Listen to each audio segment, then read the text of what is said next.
Joining us on stage now is another In Focus Youth alumni. I was thinking the plural word, alumna. That's where I was trying to go. But Caleb Washington, a college freshman at Wingate University in North Carolina.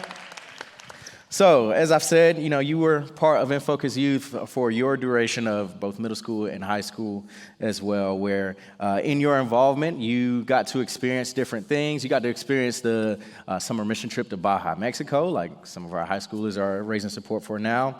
But you also, within the last year, have experienced the ENC conference. And so at that conference, you heard testimonies given. You saw what Jesus was doing at different campuses. And you left that conference changed. So tell us a little bit about that. What has changed in your life since the ENC conference?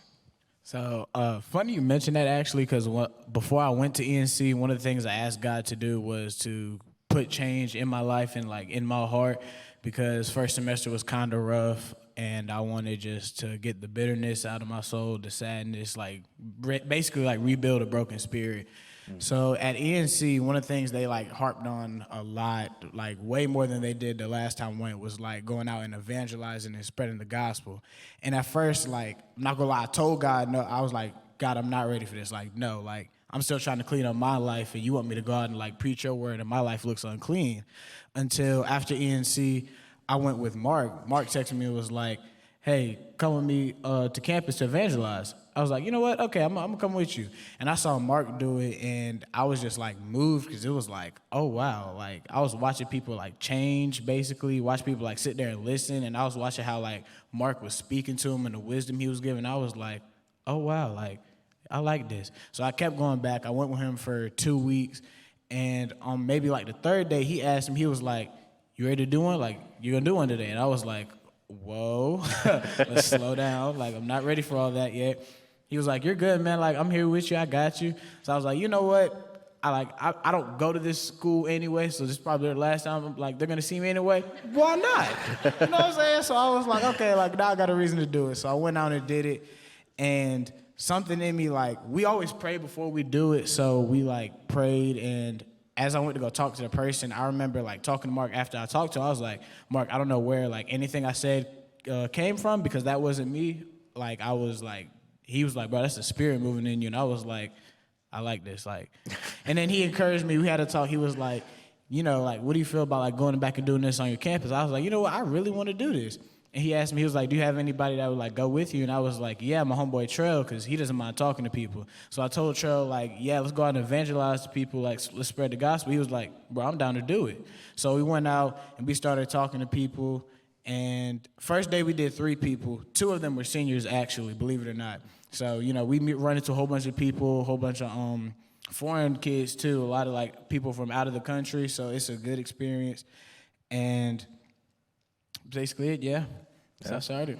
Yeah, that's awesome. And one thing about Mark, if you go evangelize with him on campus, he will make you talk to someone. And it's going to be uncomfortable at first, but like Caleb said, and the experiences I've even had on campus, it has truly changed my life from the conversations that I've been able to have with students on the AU campus. But like Caleb said, he started doing it on his campus at Wingate, correct? I said that right? Yes, because sir. he got me confused last service talking about another college. Anyways.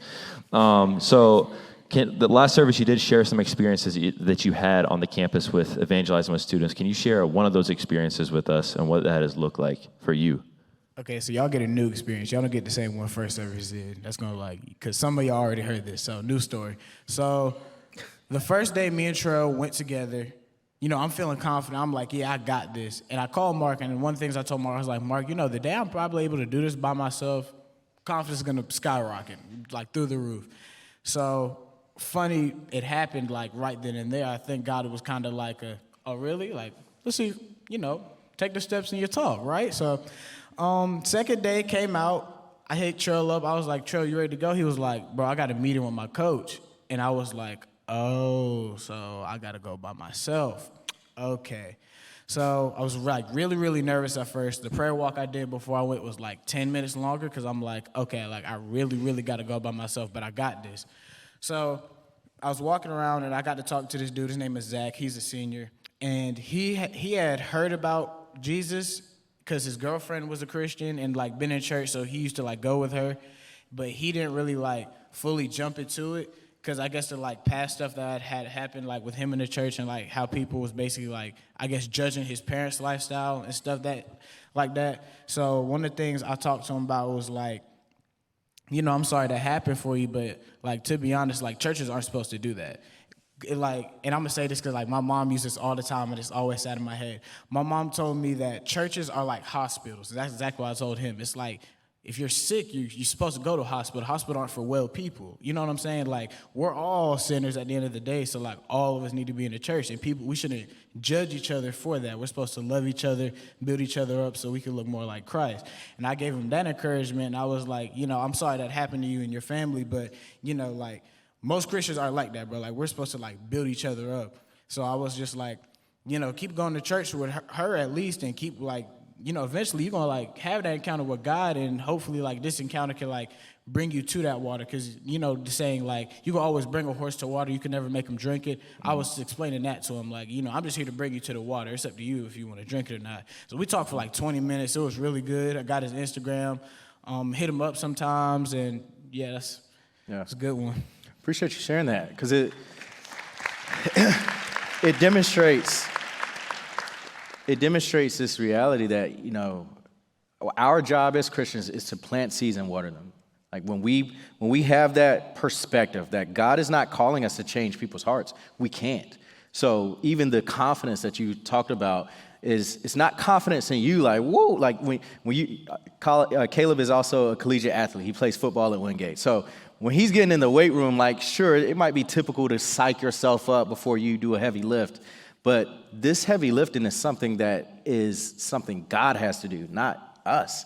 We're just saying, God, I'm going to play my part. I'm willing to trust you to do what only you can do, and I'm going to be the part in the play, but you're the one that's going to bring the transformation. And I might see it, I might not.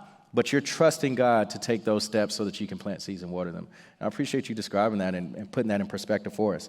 Here, in 30 seconds or less, because we're over time, but in 30 seconds or less, can you tell us what you think your future at Wingate will look like? What's God going to continue doing in your life? Hopefully keep being a leader, keep influencing people, and hopefully start an NC chapter up there because we don't have one. So next few years, you know, see what we can do up there.